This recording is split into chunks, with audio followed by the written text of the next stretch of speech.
And believe it or not, one night I was on the couch and it was late and I'm just cruising through. The kids were all asleep and I'm cruising through the channels and Billy Graham's up and he's on TV and I'm like, oh, okay. And I just start listening to it and listening to it and he did an altar call that night on TV as he always did. Yep. And I can't tell you, I just describe what came over me. Wow. But I was on my hands and knees crying by myself by the fireplace, just recommitting myself to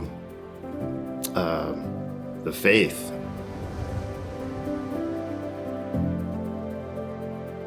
All right, Troy Eric Steiner. So you are an elder. You've been an elder before, and you're an elder here.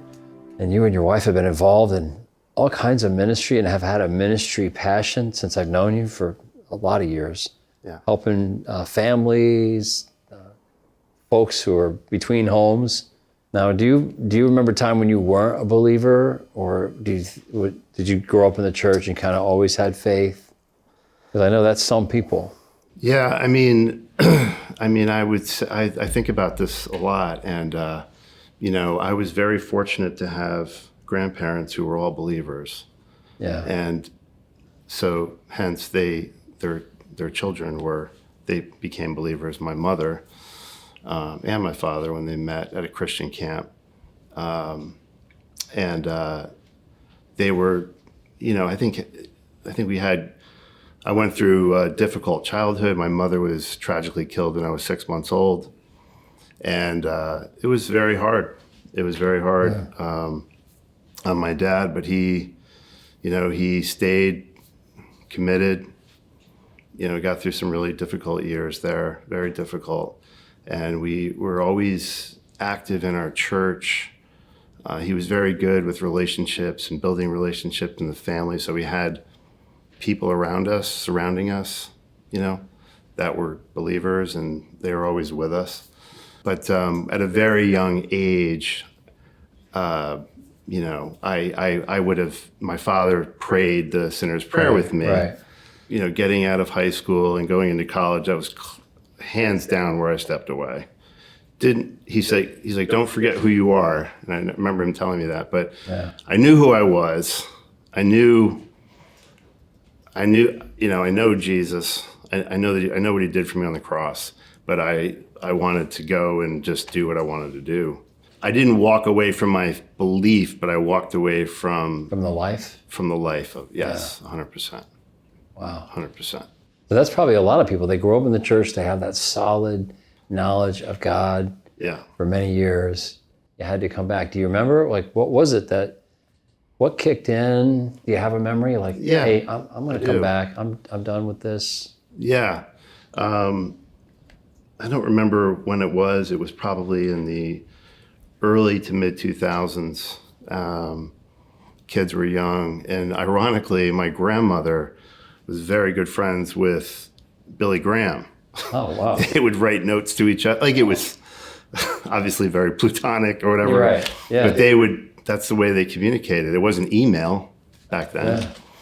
And believe it or not, one night I was on the couch and it was late and I'm just cruising through. The kids were all asleep and I'm cruising through the channels and Billy Graham's up and he's on TV. And I'm like, oh, okay. And I just start listening to it and, listening to it. And, he did an altar call that night on TV as he always did. Yep.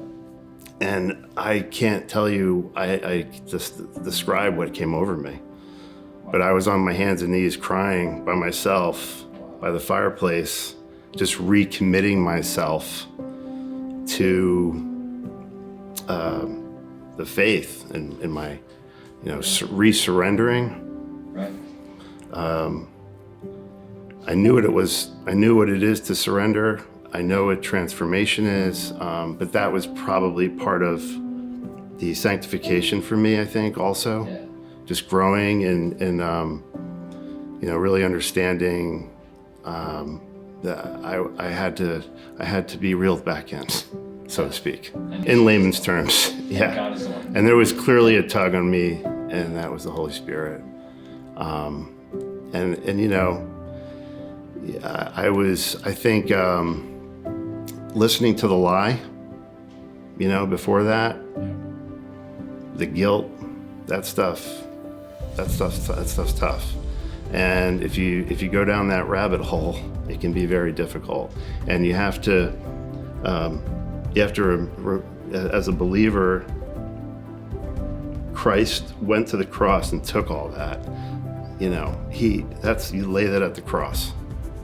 And he, and once you really understand that and you surrender that over, I feel like that's a very powerful thing, and it really helps lift a lot of weight.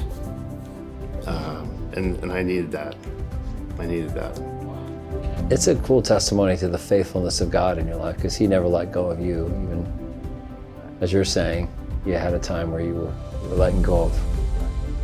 And also remembering and reminding myself that God is just sovereign. Like, I can't control really anything. And Psalm 46:10, be still and know that I am God. And that's just really, that verse to me is like everything. Because I just have to trust and know that he is in control in all circumstances.